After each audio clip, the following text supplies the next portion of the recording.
We knew from the start that if we could stick to historical accuracy as much as possible, we'd be getting something fresh.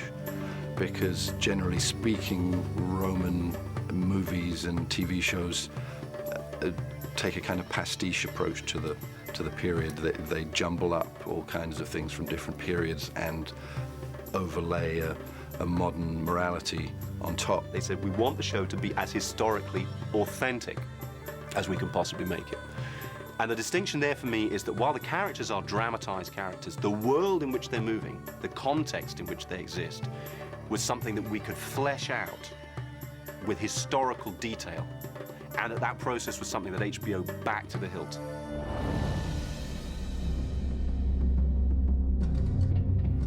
At this period, the world of Rome was a pagan world, a pre-Christian world, so there was a very strong moral code, but it was a complete reversal of our own. They were a completely different kind of animal. On the one hand, you have this incredibly civilized, sophisticated society that built these amazing, extraordinary buildings, a very sophisticated system of religion, of gods and goddesses and order. And then on the other hand, were just brutally murderous. Religion is everywhere in Rome. It's part of everything you do from the moment you get up in the morning to the moment you go to bed at night. But religion has nothing to do with morality. To the Romans, the gods were everywhere. So when creating these characters in this world, we and the actors had to be aware of the immediate presence of the gods. Ancestors of the Junii, we ask for your blessing on this man. Let his aim be true. You're constantly seeing the candles burning in the corner of the atrium, lighting up the masks of the ancestors. But you'll also see the small flame burning on the shrine to the household gods. You'll see Niobe in her insula, making sure that she shares a small part of the meal she's just had with the god or goddess. So in everyday ways, it's just constantly there. Divine Janet, I offer this feast to you. Swear on Jupiter's stone. I swear on Jupiter's stone. They have powerful gods, and I will not kill any man with friends of that sort. Caesar, for his own psychological strength, kept appeasing the gods and making them offerings. Makes an offering of his own blood to the gods to appease them. And it's just, whatever's out there, protect me, aid me. Priests. Crooks, many of them. I just talk direct to whatever god I'm doing business with. Bugger the priests. He's an optimistic fatalist, and we are in the hands of the gods. He, as of occasion, will spread bets across the gods. He'll pick which ones he should be talking to that day, which one's possibly more useful than the other, which one he might need, so he'll be sending a couple of chickens here, a couple of doves there, maybe a goat here, because that's the big bet. He also has this innate faith that he's exactly where he's supposed to be, and that everything will be all right. The gods will see him right. Look here, Mars. I'm Titus Puller. These bloody men might give to you. But in more spectacular ways, we've also tried to build in some examples of religious ritual that will probably be more surprising to an audience that don't necessarily know much about that Roman world.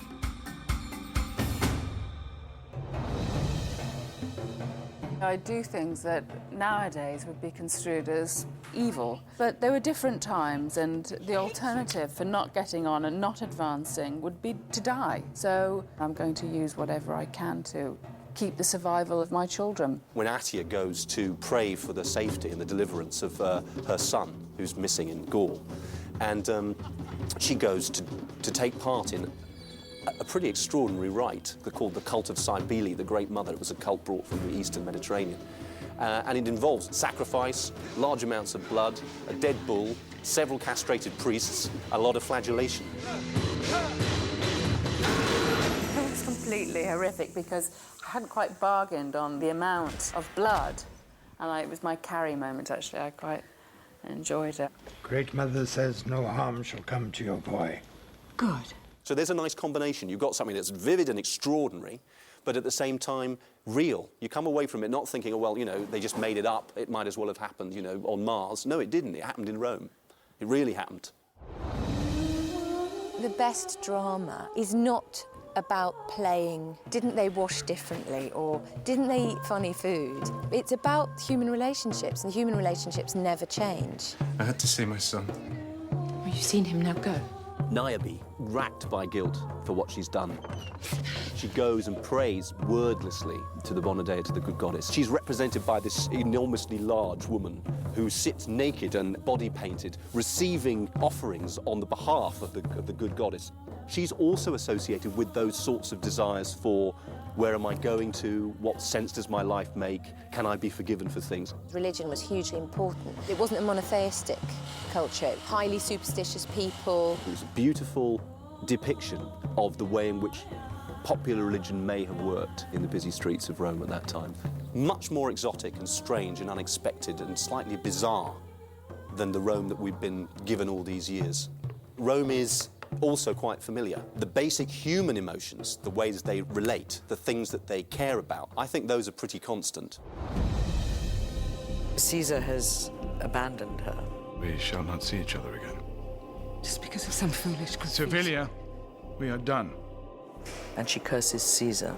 But this curse kit actually existed. So then I said to Jonathan Stamp, our historical advisor, well, if there's a curse kit, this is really quite the thing, you know, to curse people. And what might they have really said? I curse Gaius Julius Caesar. So he came back with a genuine Egyptian curse, which is absolutely chilling. Let his penis wither, let his bones crack, and names body parts and goes relentlessly. Gods of the Inferno, I offer to you his limbs, his head. It's fantastic. Their gods competed amongst themselves and fought with each other. So people felt exactly the same way. We certainly have to free ourselves from a sort of Christian point of view. And that's a really interesting part of it, because you forget how steeped we are in that. And that's got nothing to do with this world. Absolutely nothing.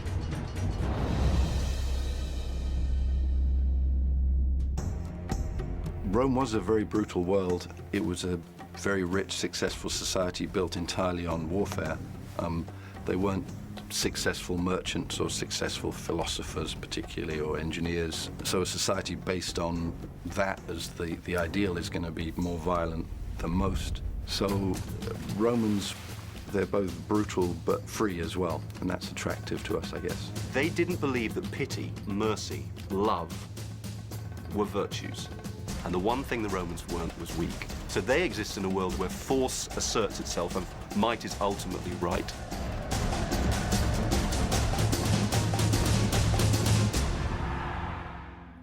Behind every great man, they say, there's an even greater woman, and I think that's the same with my character. I think she should have been the emperor, basically, you know, but unfortunately she was born a woman. Women appear very little in the history books because men wrote the history books, but women were incredibly powerful in ancient Rome, partly because the men were always away. The thing with Roman women is that by comparison with other cultures in the ancient world, they had more freedom, they had more latitude, they had more of a life outside the confines of the home. I think women play the sort of subservient female in public, but in the home, well, they run the home. I've been surprised how dynamic women are and how powerful they are. Obviously, they have to cloak it with all sorts of subtleties. The women may not have recognisable roles in politics, but they had an awful lot of influence. This time is a time of incredible turbulence and change in Roman history, the late Republic. And so all sorts of attitudes which have prevailed for hundreds of years are being turned on their head. And this particular time by the sort of reality that's represented by a character like Attia. The historical Attia, the mother of Octavian, is somebody about whom we know a limited amount. But there are other women who I think Attia might have been like, about whom we know a good deal more. And probably most famously is a woman called Clodia, the great scarlet woman of the age. Absolutely scandalous. And she represented the polar opposite of all the traditional virtues of the Roman matron. She's very forceful, extremely powerful, and she certainly knows what she wants, and she goes about all kinds of ways of getting it. Why are we giving gifts to Cybele? When Caesar and his dog Antony are defeated, we'll need her goodwill. And this will buy it, you think? I don't see why not. Large penis is always welcome. That's the Roman way. I mean, it's a dog-eat-dog world there, and you had to be tough. Attia is an anti-heroine, an arch-manipulator, stirrer of trouble. Brutus will betray you. You seem very sure. His mother will compel him. She will not rest until you are dead. She really personifies that strange, secret shadow role that women took in Roman society. We have a lot of powerful women in this, not just Attia. Cybele is an enormously powerful woman. In the immediate aftermath of Caesar, Cybele then briefly emerges as just about the most powerful person, let alone woman, in Rome. She and Brutus were part of the family that founded the Republic, so politically she's at the heart of the Republic, and a very high-ranking patrician. Mother is always nagging me to attend to politics. Well, it's been our family's tradition and duty for 500 years. It is such dreadfully dull stuff. Cybele has a lot of influence over Brutus, her son. It's a very strong relationship. Rome has fallen into the hands of a corrupt monster. What would you have me do? She's also one of Caesar's lovers, but according to several accounts, the love of his life. She is intimately connected to two really famous men, but we've never heard of them. If you believe that their love and their attraction for each other is as immense as we're trying to make it, then what happens next is brutal. I must do what is right for the Republic. The Republic! Even though that he did love her, he did, but I mean, business is business. He had several wives. These were political marriages as much as anything. People in those times married, it was usually because she was the daughter of someone. So you were marrying into that family. Very little of the arrangements were made through love. You had to get married to the person that your parents wanted you to marry. And most marriages were either made for economic gain or political advantage, or both. I want to marry someone I love. Love doesn't come unbidden. You have to work for her. Strange marriage it would be if you loved them from the start. Vorenus and Niobe were married very young, probably similar to an arranged marriage. Where are you going? Business. For a young marriageable woman, it would be absolutely expected that she would be a virgin. But to be married as a virgin isn't such a burden. It's not like you're having to hold on and cross your legs until you're 25. You're going to get married at the age of 13. The animal urges that modern society represses in us were completely out there and in the open in ancient Rome. Come on, fight, damn you, fight! That's better! They didn't really have any problems with physical nudity and the sexual act. It was a pleasure. It was like food was a pleasure, wine was a pleasure, sex was a pleasure. There was no guilt. Bisexual, heterosexual, homosexual. The Romans didn't worry about any of that stuff. People did what they wanted and tried to get what they wanted as and when they could, because life was short and very hard, and everyone played by those rules, which makes for great drama. My name is Lucius Berenus. My wife was born here in the Aventine. I am as solid Roman as any man here. Cack! Why don't you shut up, you... Ladylike, Madame Ladylike. From time immemorial, men have thought they run the show, and actually they don't, women do. I think that's pretty much as it is now, as it's always been for thousands of years. They are wives, mistresses, mothers, sisters, and you shouldn't underestimate the amount of influence that they have.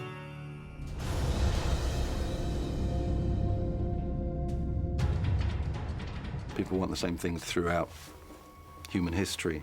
Food, shelter, love, glory, fame. The only difference with the Romans is that they felt free to go out and grab those things in a more direct way than we do today.